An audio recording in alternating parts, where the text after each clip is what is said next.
আমি কি তোমাদেরকে এমন একটি আমলের কথা বলে দিব না যাতে তোমাদের পাপ মিটে যাবে, মান বেড়ে যাবে? আমি কি তোমাদের এমন একটা আমলের কথা বলে দিব না যাতে তোমাদের পাপ মিটে যাবে, মান বেড়ে যাবে? সাহাবীগণ বললেন, বালা, হ্যাঁ বলেন, সেটা কি? এমন কথা তো আমরা জানতে চাই, সেটা কি বলেন? তখন আল্লাহ রাসূল বললেন, ইসবাগুল উযু আলাল মাকারিহি, কষ্টের সময় বা শীতের দিনে ভালো করে অজু করা। প্রত্যেক অঙ্গ 3 বার করে ধৌত করার নাম হচ্ছে ভালো করে অজু করা। তারপরে কাসরাতুল খোতাইলাল মাসাজিদ, পায়ে হেঁটে মসজিদে যাওয়া। যত পথ বেশি হবে পাপ তত বেশি মিটে যাবে, মান তত বেশি বেড়ে যাবে। ওয়া ইন্তেজারুস সালাত বাদাস সালাত, আর সলাতের পরে সলাতের অপেক্ষায় থাকা। জোহর পড়েছি, আসরের আজান হলেই মসজিদে যাব। আসর পড়েছি, মাগরিবের আজান হলেই মসজিদে যাব। এই অপেক্ষায় থাকা, এই 3টি কাজে পাপ মিটে যায়, মান বেড়ে যায়। 1, ভালো করে অজু করা। 2, পায়ে হেঁটে মসজিদে যাওয়া। 3, সলাতের জন্য অপেক্ষা করা। রাসূল সাল্লাল্লাহু আলাইহি সাল্লাম অত্র হাদিসে এ কথাও বলেছেন যে এটাই হচ্ছে রেবাত, বা দেশের বর্ডারে পাহারা দেওয়া, বা ভালো কাজের উপরে প্রহরী হিসেবে প্রস্তুত থাকা, বা শত্রুকে ঠেকানোর জন্য প্রস্তুত থাকা, যা দিয়ে সহজেই জান্নাত পাওয়া যাবে। আজ জুমার খুতবায় সংক্ষিপ্ত সময়ে বক্তব্যের বিষয় পবিত্রতা। অজুর ফজিলত, পবিত্রতা নিয়ে আমরা এক গুরুত্বপূর্ণ সংক্ষিপ্ত তথ্যবহল বিবরণের চেষ্টা করব ইনশাআল্লাহুল আজিজ। আমরা বাঙালি হিসাবে অনেকেই অবগত আছি যে আমরা ঢাকা মিরপুর 12 পল্লবী 171 নম্বর পোলের পাশে দাওয়া সেন্টারে নিয়মিত জুমার খুতবা দিয়ে থাকি। আমাদের জুমার খুতবা আরম্ভ হয়েছে পবিত্রতা দিয়ে। দীর্ঘ কয়েক মাস যাবৎ আমরা সেখানে ধারাবাহিকভাবে পবিত্রতা নিয়ে আলোচনা করে আসছি। বিগত জুমায় আমরা পবিত্রতার আলোচনা শেষ করে সলাতের আলোচনা আরম্ভ করেছিলাম। মর্মে আজকে আমরা এই জুমায় জামিয়া সালাফিয়া ডাঙ্গিপাড়া পবা রাজশাহী বাইতুল হাম জামি মসজিদে খুতবা দেওয়ার লক্ষ্যে বিগত খুতবা হতে পবিত্রতার গুরুত্ব, পবিত্রতার ফজিলত নিয়ে আজকে আলোচনা করব বলে আশা করছি ইনশাআল্লাহুল আজিজ। এতে আমাদের ছাত্রদের বেশি সুবিধা হবে বলে আমরা মনে করি। তাতে থাকবে সুন্দর করে অজু করা, তাতে থাকবে অজুর ফজিলত, তাতে থাকবে অপ্রয়োজনীয়ভাবে পানি খরচ না করা। এমনিতেই ট্যাপ ছেড়ে রাখা বা জোরে ছেড়ে রাখা তা জায়েজ নয়। পানি অপচয় করা নিষেধ। পবিত্রতা নিয়ে আলোচনাতে আল্লাহ তাআলা বলেন, ইয়া আইয়ুহাল্লাযীনা আমানু ইযা কুমতুম ইলাস সালাত, পৃথিবীর মানুষ যখন তোমরা সালাত আদায়ের ইচ্ছা পোষণ করবে, ফাগসিলু ওজুহাকুম ওয়া আইদিয়াকুম ইলাল মারাফিক, তখন তোমরা মুখমণ্ডল ও হাতদ্বয় কোনই পর্যন্ত ধুয়ে নাও। এটা আল্লাহর আদেশ। মুখ এবং হাত কোনই পর্যন্ত ধুয়ে নিতে হবে। আমসাহু বিরুউসিকুম, আর তোমরা মাথা মাসা করো। ওয়া আরজুলাকুম ইলাল কাবাইন, আর পা ধুয়ে নাও টাকনু পর্যন্ত। আল্লাহ তাআলা অত্র আয়াতে অজুর আদেশ করো তো হাত কোনই পর্যন্ত অজুর ধারাবাহিক নিয়মে ধুয়ে নিতে আদেশ করেছেন, আর পায়ের টাকনু পর্যন্ত অজুর স্বাভাবিক নিয়মে ধুয়ে নেওয়ার জন্য আদেশ করেছেন। মাথা মাসা করার জন্য আদেশ করেছেন। এরপরে আল্লাহ তাআলা বলেন, ওয়াইন কুনতুম জুনুবান ফাত্তাহারু, তোমরা যদি কারণবশত অপবিত্র হয়ে থাকো তাহলে তোমরা পবিত্র হয়ে যাও, পবিত্রতা অর্জন করো। ওয়াইন কুনতুম মারদা আও আলা সাফারিন আও জা আহাদুম মিনকুম মিনাল গায়েত আও লামাসতুমুন নিসা, এছাড়াও যদি তোমরা অসুস্থ হও, এছাড়াও যদি তোমরা সফরে থাকো, এছাড়াও যদি তোমরা পেশাব পায়খানার প্রয়োজনীয় কাজ সেরে আসো, এছাড়াও যদি তোমরা পারিবারিকভাবে সহবাসের কারণে গোসলের প্রয়োজন হয়, ফালাম তাজিদু মাআ, ওই সময়ে যদি তোমরা পানি না পাও, ফাতায়াম্মামু সাঈদান তাইয়্যিবা, তখন তোমরা পবিত্র মাটি দিয়ে অজু করে নাও, পবিত্র মাটি দিয়ে তায়াম্মম করে নাও।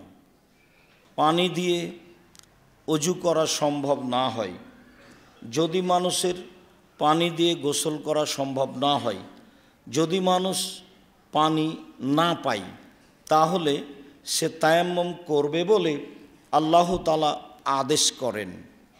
পদ্ধতিতে রাসূল সাল্লাল্লাহু আলাইহি সাল্লাম বলেন, প্রত্যেকটা মানুষ, পুরুষ নারী, তার হাত দুইটি মাটির উপরে মারবে, মাটির উপরে আঘাত করার পরে হাত দুইটি মুখের সামনে নিয়ে এসে একটি ফোঁক দিবে। ফোঁক দেওয়ার পরে, এটা একটা সুন্নাত, ধুলাবালি থাক আর না থাক, তারপরে হাত দুইটি মুখের উপর দিয়ে মুছে নেবে।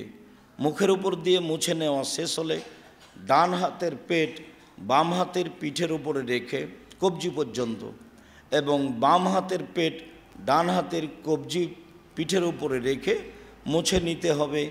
এটাই হলো তায়াম্মুম। বাস, আর দুশ্চিন্তা ভোগ করতে হবে না। যতদিন পর্যন্ত পানি না পাবে মানুষ, ততদিন পর্যন্ত মাটি দিয়ে তায়াম্মুম করবে এবং তাতে সে পবিত্র হবে।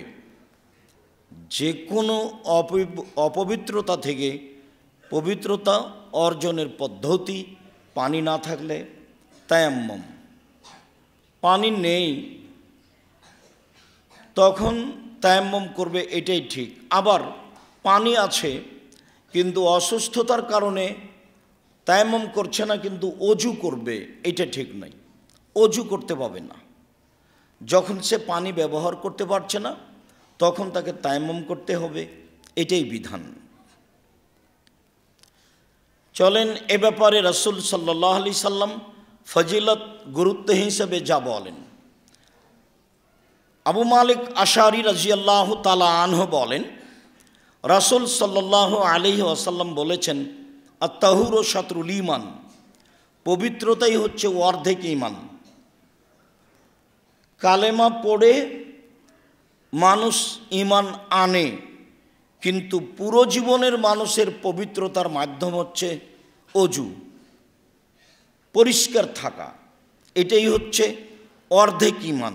যদি মানুষ পরিষ্কার না থাকে, শরীর হাত পরিষ্কার না করে, কাপড় চোপড় পরিষ্কার না রাখে, তাহলে তার ঈমানে ঘাটতি আছে বা তার অর্ধেক ঈমান। এটাই কথা যা রাসূল সাল্লাল্লাহু আলাইহি সাল্লাম বললেন। অত্র বুখারী মুসলিমের হাদিসের প্রথম বাক্যটি এটাই, যে পবিত্রতাই হচ্ছে অর্ধেক ঈমান। তারপরে তিনি বলেন, সলাত হচ্ছে আলো। সলাত বিচারের মাঠে আলো হবে, বিচারের মাঠ হবে বড় অন্ধকার এক পর্যায়ে। তারপরে তিনি বলেন, অসাবর দিয়ে, ধৈর্য হচ্ছে আলো। মানুষ এখন ধৈর্যের কথা বলে, কিন্তু ধৈর্য ধারণ করা লাগে কখন বা কীভাবে তা মানুষ প্রয়োজন মনে করে না, তা মানুষ বুঝতেও চায় না। রাসূল সাল্লাল্লাহু আলাইহি সাল্লাম বললেন যে ধৈর্য হচ্ছে আলো। তিনি বললেন, অসাদাকাত বুরহান, দান হলো দলিল। তারপরে তিনি বললেন, আল কোরআন হুজ্জাতুন লাকা ওয়া আলাইকা, কোরআন মানুষের পক্ষেও হতে পারে, কোরআন মানুষের বিপক্ষেও হতে পারে। মানুষ যদি নিয়মিত কোরআন তেলাওয়াত করে তাহলে কোরআন মানুষের পক্ষে থাকবে বিচারের মাঠে। যদি মানুষ নিয়মিত কোরআন তেলাওয়াত না করে তাহলে কোরআন বিচারের মাঠে মানুষের বিপক্ষে থাকবে, যা মানুষের জন্য বড় বিপজ্জনক কারণ হয়ে দাঁড়াবে। অত্র হাদিসে রাসূল সাল্লাল্লাহু আলাইহি ওয়াসাল্লাম এ বাক্যটিও বলেছেন যে সুবহানাল্লাহি ওয়া আলহামদুলিল্লাহি তামলাউ মা বাইনাস সামাওয়াতি ওয়াল আরদ। সুবহানাল্লাহ আলহামদুলিল্লাহ বললে আকাশ জমিনের ফাঁকা নেকিতে পূর্ণ হয়ে যায়। এ দিয়ে আল্লাহ তাআলাকে পবিত্র ঘোষণা করা হয়, যার কারণে এর নেকি বেশি। যার কারণে মানুষকে সুবহানাল্লাহ আলহামদুলিল্লাহ আল্লাহু আকবার বলে তাসবিহ জিকির আজকার করতে বলা হয়েছে। যার কারণে রাসূল সাল্লাল্লাহু আলাইহি সাল্লাম বলেছেন সুবহানাল্লাহি ওয়া বিহামদিহি সুবহানাল্লাহিল আযীম। এই দুটা তাসবির নেকি বিচারের মাঠে নেকির পাল্লায় ভারী।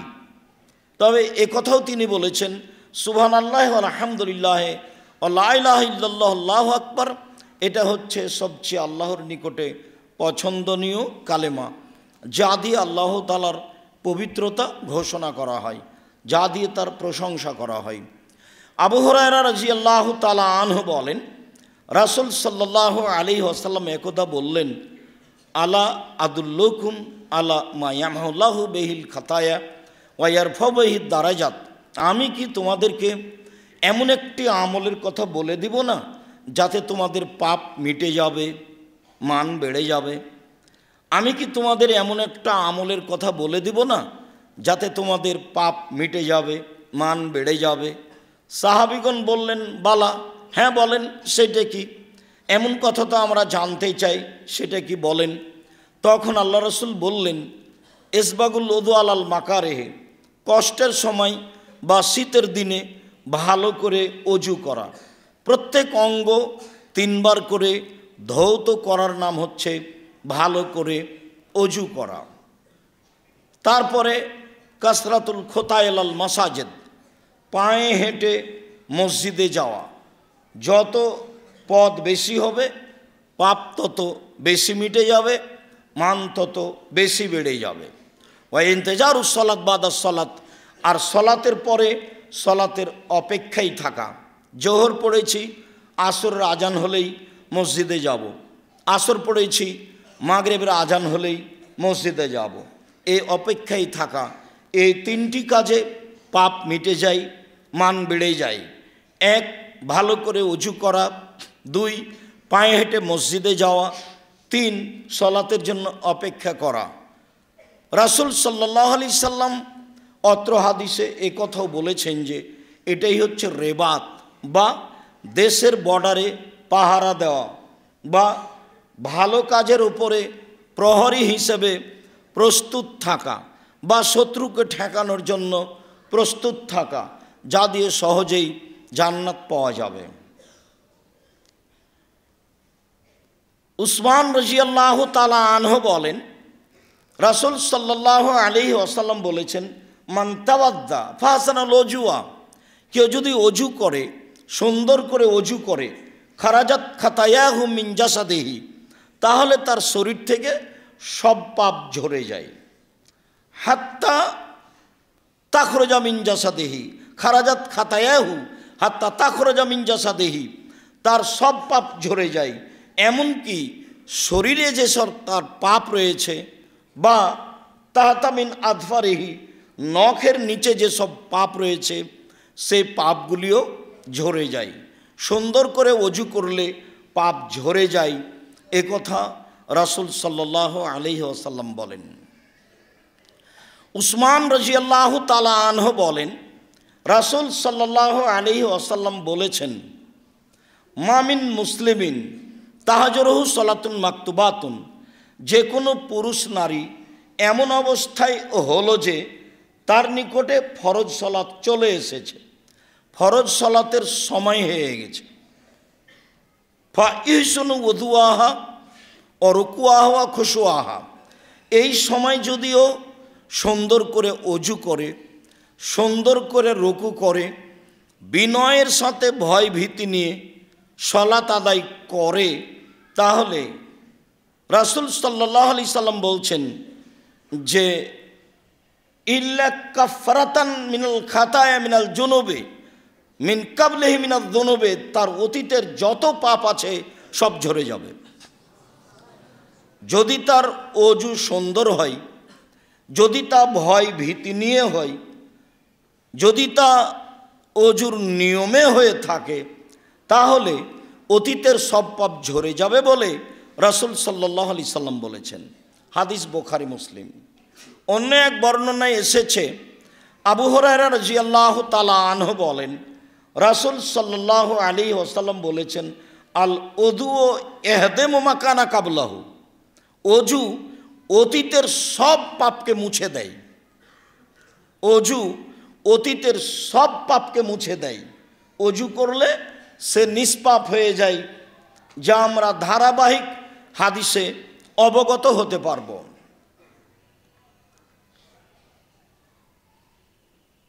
আবু হুরায়রা রাদিয়াল্লাহু তাআলা আনহু বলেন, রাসূল সাল্লাল্লাহু আলাইহি ওয়াসাল্লাম বলেছেন, এজা তাওয়াদ্দাল আব্দুল মুসলিমও, যে কোনো পুরুষ নারী যখন অজু করে, ফাগাসালা ওয়াজহাহু, অতঃপর সে তার মুখমণ্ডলকে ধুয়ে নেয়, খারাজা মিন ওয়াজহিহি কুল্লু খাতিয়াতিন নাযারা ইলাইহা, তাহলে মুখের মাধ্যমে, চোখের মাধ্যমে, কানের মাধ্যমে, জিহ্বার মাধ্যমে যত পাপ হয়েছে মুখমণ্ডল ধুইলে সব পাপ ধুয়ে যায়।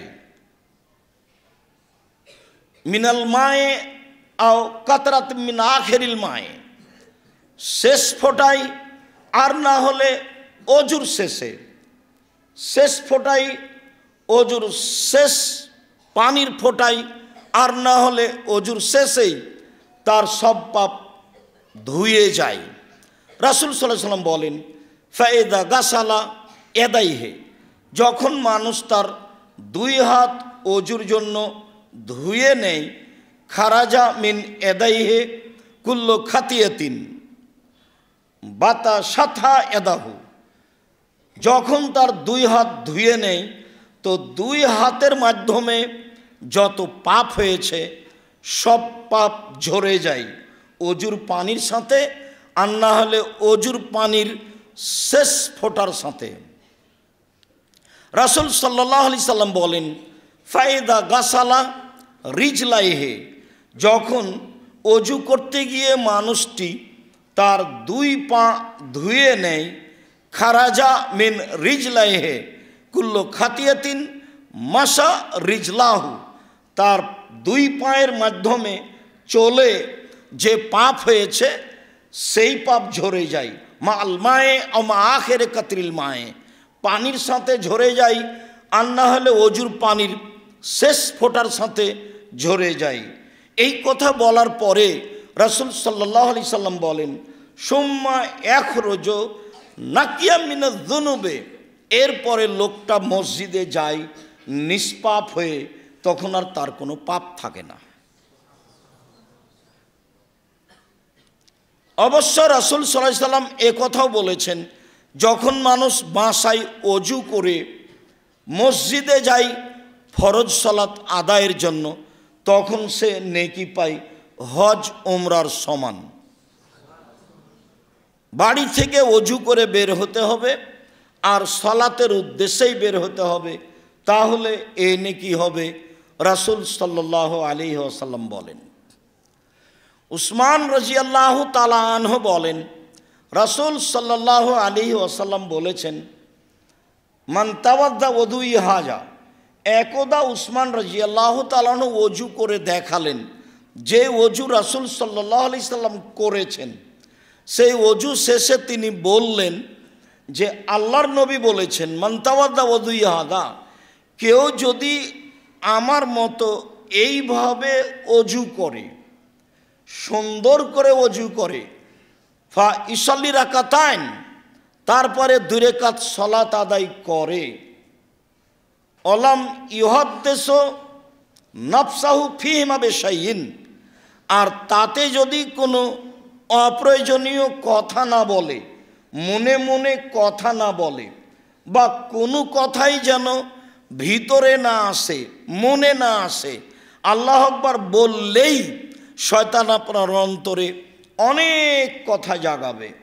রাসূল সাল্লাল্লাহু আলাইহি সাল্লাম বলেন, কেউ যদি এইভাবে অজু করে আর 2 রাকাত সালাত আদায় করে, 2 রাকাত সালাতে মনে মনে কথা না বলে, তাহলে গোফেরা লাহু মা তাকাদ্দামা মিন জামবিহি, তার অতীতের সব পাপ ক্ষমা।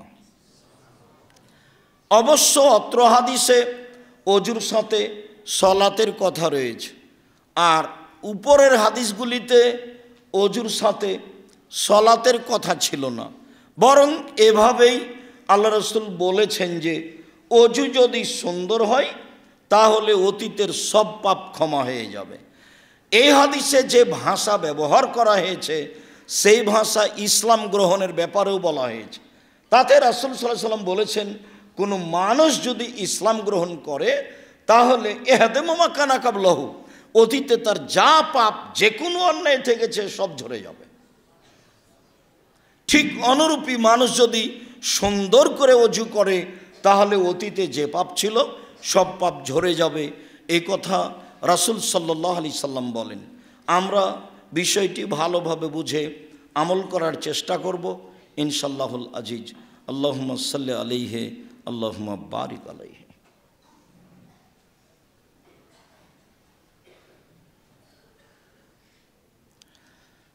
আলহামদুলিল্লাহ ওয়াহদা আসসালাতু আসসালামু আলা মান লা নাবিয়্যা বা'দা। উকবা ইবনে আমির রাদিয়াল্লাহু তাআলা আনহু বলেন, রাসূল সাল্লাল্লাহু আলাইহি ওয়াসাল্লাম বলেছেন, মা মিন মুসলিমিন ইয়াতাওয়াজ্জাউ ফায়ুহসিনুল উযুয়া, যে কোনো পুরুষ নারী যখন অজু করে, সুন্দর করে অজু করে, সুম্মা ইউসাল্লি রাকাতাইন, তারপরে 2 রাকাত সালাত আদায় করে, মুকবিলান আলাইহিমা বিকলবিহি ওয়াজহিহি, মনে প্রাণে ভয় ভীতি নিয়ে, মানে বিনয়ের সাথে, মনোযোগী হয়ে, অমনোযোগী হয়ে নয়, যেটা সাধারণত ছেলেদের ছাত্রদের মাঝে দেখা যায়। সব সময় শয়তান তাদের ভিতরে প্রতিক্রিয়া করে, সব সময় একজন আরেকজনকে ব্যস্ত করে, যেটা নেহায়াত অন্যায়। একজন আরেকজনের উপরে পায়ের উপরে পা চাপায়, যেটা নেহায়াত অন্যায়। একজন আরেকজনকে আঘাত করে, যেটা সলাতের মধ্যে নেহায়াত অন্যায়।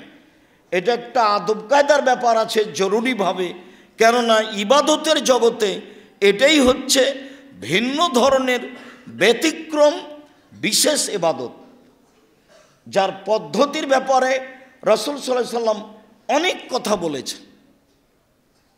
তাতে তিনি একবার বলেছেন যে রাসূল সাল্লাল্লাহু আলাইহি সাল্লাম বলেন, as-salatu salasatu aslasin, সালাত 3 ভাগে বিভক্ত। as-salatu salasatu aslasin, সালাত 3 ভাগে বিভক্ত। at-tahuru thulusun, অজু হলো 3 ভাগের 1 ভাগ। ও রুকুও সলুসুন, রুকু হলো 3 ভাগের 1 ভাগ। ও সজুদ সলুসুন, সিজদা হচ্ছে 3 ভাগের 1 ভাগ। ফামানাদ্দা হবে হাক্কেহা, যেই এইগুলিকে ঠিক ঠিক আদায় করলো, কবেলাত সলাতহু ও কবেলা সায়র আমালিহি, তাহলে তার সলাত কবুল করা হবে, তার সব আমল কবুল করা হবে। অইন রুদ্দাত আলাইহি সলাতহু, আর যদি সলাত তার উপরে প্রত্যাখ্যান করা হয়, তার নিয়মের কারণে যদি সলাত কবুল না হয়, তাহলে রুদ্দা আলাইহি সায়র আমালিহি, তার সব আমল প্রত্যাখ্যান করা হবে। অত্র হাদিস স্পষ্ট প্রমাণ করে যে অবশ্যই অজু ভালো হতে হবে, অবশ্যই রুকু ভালো হতে হবে, অবশ্যই সিজদা ভালো হতে হবে, অন্যথায় সলাত কবুল হবে না, অন্যথায় বাকি ইবাদতও কবুল হবে না। বিষয়টি বেশি ভাববার। আব্দুল্লাহ ইবনে আব্বাস রাদিয়াল্লাহু তাআলা আনহু বলেন, রাসূল সাল্লাল্লাহু আলাইহি সাল্লাম একদা বললেন, আল্লাহ তাআলা বলেন, মানে হাদিসে কুদসি, আমাদের নবী বলছেন, আল্লাহ তাআলা বলেন, ইয়া মুহাম্মদ হাল তাদরি ফিমা ইয়াখতাসিমুল মালাউল আলা, মুহাম্মদ আপনি কি বলতে পারেন ওপরে কি বিষয়ে হইচই হচ্ছে? উল্লেখ্য যে আল্লাহ আমাদের নবীকে মোহাম্মদ নাম ধরে ডেকেছেন। জিবরাইল আলাইহিস সালাম আমাদের নবীকে মোহাম্মদ বলে নাম ধরে ডেকেছেন। সাহাবীগণ বলতেন ইয়া রাসূলুল্লাহ, হে আল্লাহর রসুল। তারা বলতেন আল্লাহ রসুল বলেছেন, আল্লাহ রসুল দিয়েছেন, আল্লাহ রসুল করেছেন, আল্লাহ রসুল খেয়েছেন। দুঃখজনক হলেও সত্য যে এই শব্দগুলি ছেড়ে দিয়ে ভারত, বাংলাদেশ, পাকিস্তানের আলেম ওলামা, সাধারণ মানুষ বলে হুজুরে পাক সাল্লাল্লাহু আলাইহি সাল্লাম বলেছেন।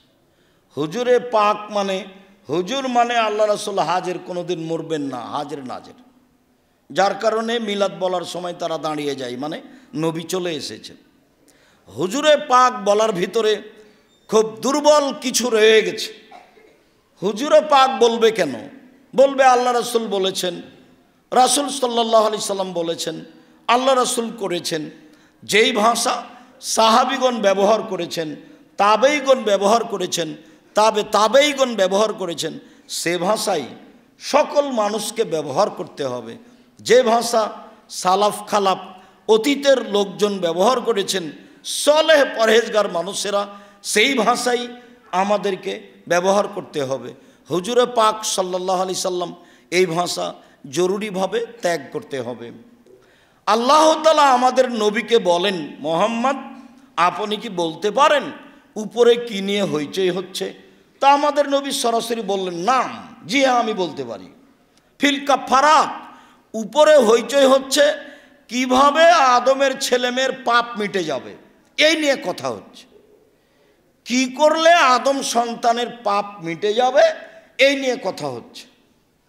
তা হচ্ছে যে আল মাকসু ফিল মাসাজিদ বাদা সালাওয়াত, সালাতের পরে মসজিদে বসে বসে তাসবিহ তাহলিল জিকির আজকার করলে আদমের ছেলেমেয়ের পাপ মিটে যাবে, এই নিয়ে কথা হচ্ছে উপরে। সালাম ফিরার পরে দাঁড়ানো হবে না, এইটা খারাপ অভ্যাস, এই খাসলাত, এই বৈশিষ্ট্য খারাপ। সালাতের পরে বসে বসে তাসবিহ তাহলিল জিকির আজকার করতে হবে, যা অনুকূলে হয়। এই করলে পাপ মিটে যাবে, মান বেড়ে যাবে, এই নিয়ে কথা হচ্ছে। দুই, মাশি আলাল আকদামিল আল জামাত, পায়ে হেঁটে মসজিদে গেলে, জামাতে গেলে পাপ মিটে যাবে, মান বেড়ে যাবে, এই নিয়ে উপরে কথা হচ্ছে। ও ইসবাগুল ওযু আলাল মাকারিহি, ভালো করে কষ্টের সময়, ঠান্ডা পানির সময় অজু করতে হবে, তাহলে পাপ মিটে যাবে, মান বেড়ে যাবে, এই নিয়ে উপরে কথা হচ্ছে। তাহলে পূর্বে দ্বিতীয় হাদিসে যা বলছিলাম সেটি আবার ফিরে আসলো। তা হলো আদম সন্তানের পাপ মিটে যাবে, মান বেড়ে যাবে কি করলে? মান বেড়ে যাবে, পাপ মিটে যাবে কি করলে? তাতে আজকের আলোচনা হিসাবে 1 নম্বরে সুন্দর করে ওযু করলে পাপ মিটে যাবে, মান বেড়ে যাবে। 2 নম্বরে পায়ে হেঁটে মসজিদে গেলে পাপ মিটে যাবে, মান বেড়ে যাবে। 3 নম্বরে সালাতের জন্য অপেক্ষা করলে পাপ মিটে যাবে, মান বেড়ে যাবে, পাপ মিটে যাবে, মান বেড়ে যাবে। বা মসজিদে বসে বসে তাসবিহ তাহলিল জিকির আজকার করলে পাপ মিটে যাবে, মান বেড়ে যাবে। এই পর্যন্ত বলার পরে রাসূল সাল্লাল্লাহু আলাইহি সাল্লাম বলছেন, শোনো, ফামান ফাআলা যালিকা আশা বে খাইরিন ও মাতা বে খাইরিন, এমন আমল কেউ যদি করতে পারে তাহলে তার মরে যাওয়া ভালো, তার বেঁচে থাকা ভালো। এমন আমল কেউ যদি করতে পারে তাহলে তার মরে যাওয়া ভালো, তার বেঁচে থাকা ভালো। এমন আমল কেউ যদি করতে পারে তাহলে তার মরে যাওয়া ভালো, বেঁচে থাকা ভালো, বাঁচলেও ভালো, মরলেও ভালো। তা হলো সুন্দর করে ওযু করা, তা হলো পায়ে হেঁটে মসজিদে যাওয়া, তা হলো সালাতের পরে তাসবিহ তাহলিল জিকির আজকার করা। এতে মরে যাওয়া ভালো, বেঁচে থাকা ভালো। এরপরেও আরও জোরালো একটি বাক্য তিনি বলেন, ওয়াকানা মিন খাতিয়াতিহি কায়ামিন ওয়ালাদাতহু উম্মুহু, এরপরেও লোকটা হয়ে যায় সেই দিনের মতো যেদিন তার মাতাকে জন্ম দিয়েছে, নিষ্পাপ হয়ে যায়। এরপরেও সে লোকটি হয়ে যায় সেই দিনের মতো যেদিন তার মাতাকে জন্ম দিয়েছে, নিষ্পাপ হয়ে যায়। সুন্দর করে ওযু করলে, পায়ে হেঁটে মসজিদে গেলে, মসজিদে বসে বসে তাসবিহ তাহলিল জিকির আজকার করলে লোকটা হয়ে যায় পাপ থেকে সেই দিনের মতো যেদিন তার মাতাকে জন্ম দিয়েছে, নিষ্পাপ হয়ে যায়।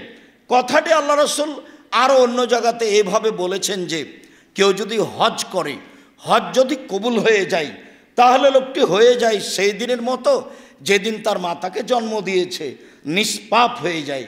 কথাটি আল্লাহ রাসূল আরও অন্য জায়গাতে এভাবে বলেছেন, কারো যদি জ্বর অসুখ হয় কেউ, তারপরেও বলে আলহামদুলিল্লাহ, তাহলে লোকটি হয়ে যায় সেই দিনের মতো যেদিন তার মাতাকে জন্ম দিয়েছে, নিষ্পাপ হয়ে যায়।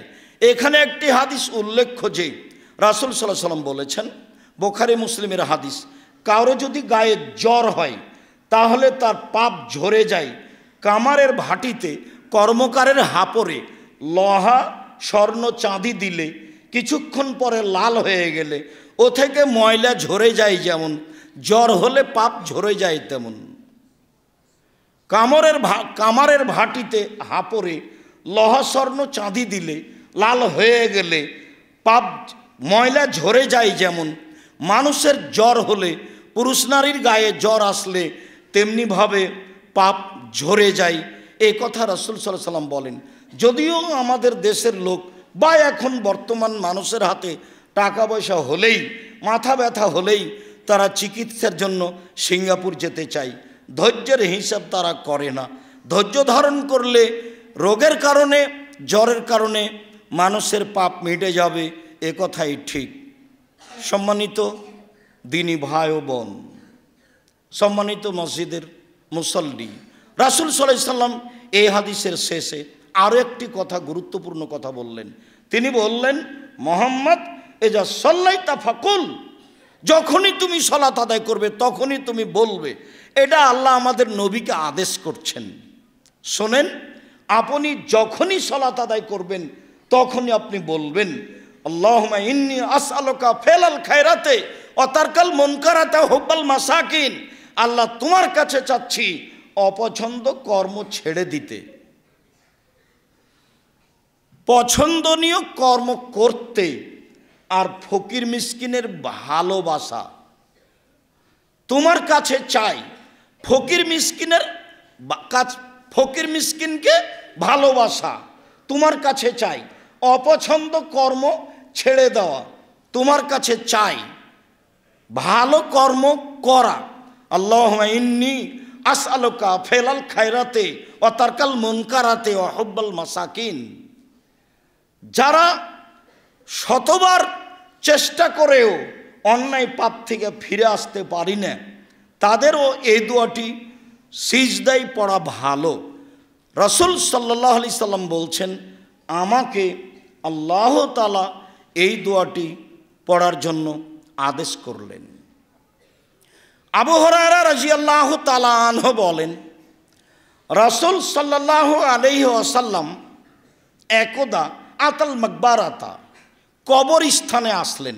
আল্লাহর নবী কবরস্থানে এসে বলছেন, আসসালামু আলাইকুম আহলাদ দিয়ারে মিনাল মুসলিমিনা আল মুমিনিন, হে কবরবাসী তোমাদের প্রতি শান্তি অবতীর্ণ হোক। ওয়া ইন্না বিকুম লাহিকুনা, অবশ্যই আমরা তোমাদের সাথে সাক্ষাৎ করব। এইটুকু বলার পরে তিনি বলছেন, ইন্নী ওয়াদাত্তু আন্না রাআইনা ইখওয়ানানা, আমার মনটা চাই যে আমি আমার ভাইদের সাথে সাক্ষাৎ করি। এই কথা মুহাম্মদ সাল্লাল্লাহু আলাইহি ওয়াসাল্লাম বললেন। কবরের পাশে এসে এই বাক্য বলে ফেললেন যে আমার মনটা চাই যে আমি আমার ভাইদের সাথে সাক্ষাৎ করি। এইটুকু বলতেই সাহাবীগণ বলছেন, কেন আওয়াল আসনা ইখওয়ানাকা, আমরা কি আপনার ভাই নই? আপনি এভাবে বললেন মানে? কবরে এখানে সালাম দিয়ে বলছেন আমার মনটা চাই যে আমি আমার ভাইদের সাথে সাক্ষাৎ করি, কেন আমরা কি আপনার ভাই নই? তখন আল্লাহ রাসূল উত্তরে বলছেন, আনতুম আসহাবি, তোমরা হচ্ছ আমার সাথী, তোমরা হচ্ছ আমার সাহাবি, তোমরা হচ্ছ আমার সঙ্গী।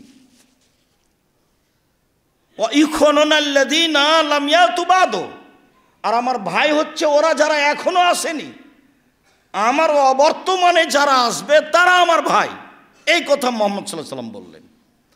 তখন সাহাবীগণ বললেন, কাইফা তারিফু আল্লাযী লাম ইয়াতি মিন উম্মাতিকা, যে আসেইনি আপনার উম্মাতের তাকে আপনি চিনবেন কিভাবে? এটা সাহাবীগণ বলে ফেললেন। তার মানে বিবেকের একটু কথা উল্টা হলে সাহাবীগণ ধরে বসতেন যে এটা কেমন কথা, আপনি তাদেরকে চিনবেন কিভাবে? যারা আসেইনি তারা আপনার ভাই, তো আপনি আপনার ভাইদের চিনবেন কিভাবে? এই কথা আল্লাহ রসুল বললেন। তখন আল্লাহ রসুল বলছেন, আচ্ছা দেখো তো, আর এই তোমাদের মতামত কি? লাউ আন্না রাজুলান লাহু খাইলুন গুরুন মুহাজ্জালুনা, কারো যদি একটা ঘোড়া থাকে, সাদা লাল থাকে, কপালে সাদা দাগ থাকে, হাঁটুতে সাদা দাগ থাকে, যদি কারো ঘোড়া থাকে সাদা লাল চকমকে, বাইনা জাহারাই খাইলিন বহমিন দহমিন, হাজারো লাখো বিকট কালো ঘোড়ার মাঝে, খুব কালো ঘোড়া বাকি হাজারো লাখো ঘোড়ার মাঝে যদি সাদা লাল একটি ঘোড়া থাকে কারো, হালিয়ারেফো খাইলাহু, হালিয়ারেফো খাইলাহু, সে কি তার ঘোড়া চিনতে পারবে? এইটা সাহাবীগণকে জিজ্ঞাসা করলেন আল্লাহর নবী। তখন সাহাবীগণ বলেন, হ্যাঁ তা তো পারবে। তখন আল্লাহ রাসূল বলছেন, শোনো, আমার উম্মত হুম ইয়াতুনা ইয়াউমাল কিয়ামা মিন আসারিল ওজুয়ে গুররাম মুহাজ্জালিনা, বিচারের মাঠে আমার উম্মত অজুর জায়গাগুলি চকচকে অবস্থায় আসবে, তাদের অজুর অঙ্গগুলি চকচক চকচক করবে।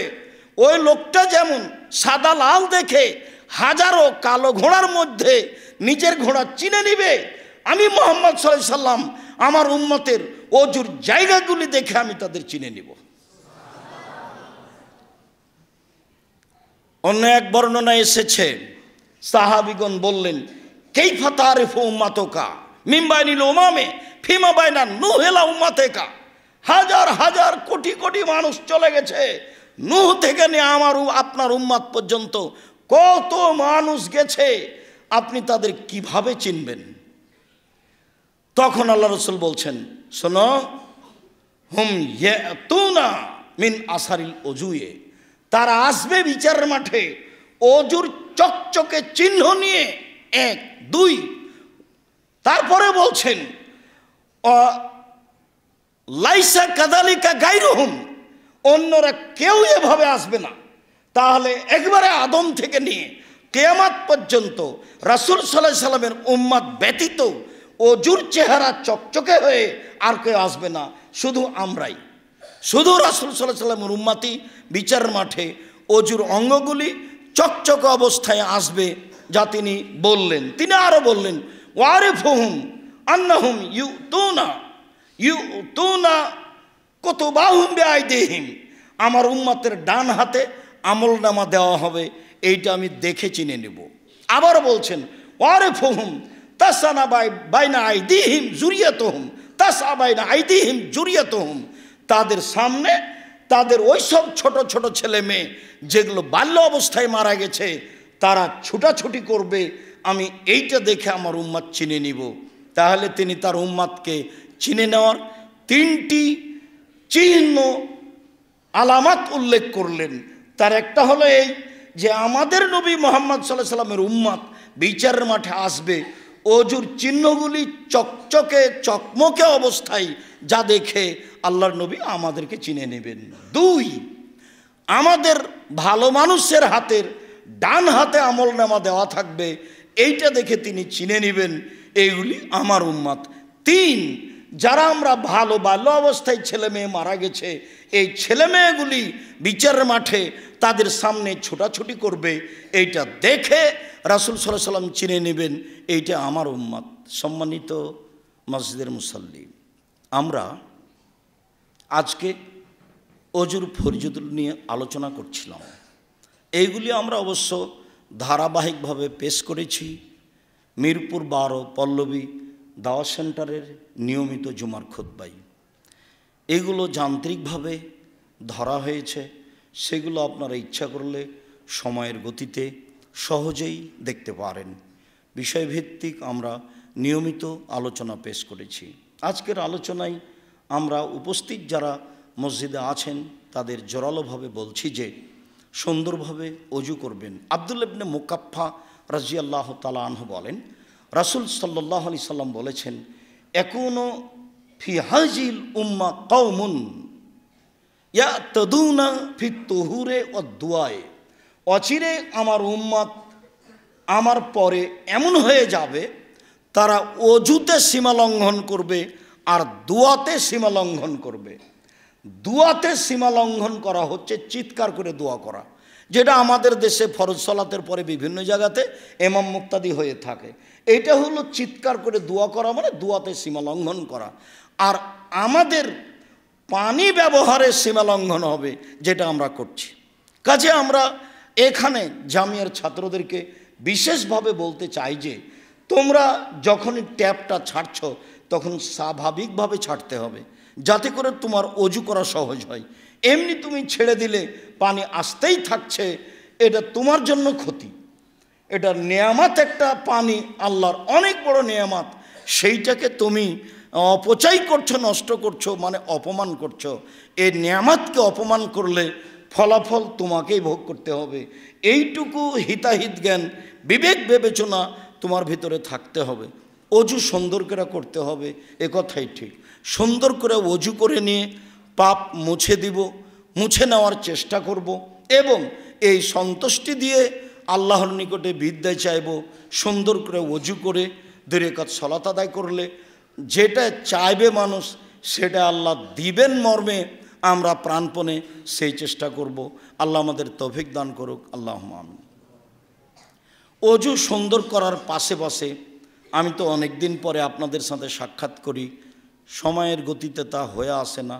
তাতে আমি বলতে চাই, অবশ্যই জামিয়া সালাফে যেন আপনাদের প্রাণের প্রতিষ্ঠান হয়।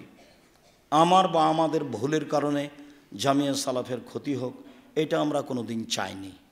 মানুষ হিসাবে যদি কোথাও ত্রুটি থাকে তাহলে আমরা বলি আল্লাহকে, আল্লাহ আমরা ত্রুটি নিয়ে জামিয়া সালাফের সেবা করতে চাই না। যেখানে ত্রুটি আছে সেটা তুমি অবগত করালে আমরা মানুষ হিসাবে ছেড়ে দেওয়ার চেষ্টা করব ইনশাল্লাহ। আর যদি কোনো ত্রুটি থাকে যেটা আমরা জানতে পারি না বা তোমার পক্ষ থেকে অবগত হতে পারি না, তাহলে তুমি আমাদের শ্রম দিয়ে সেটা পার করে দিও।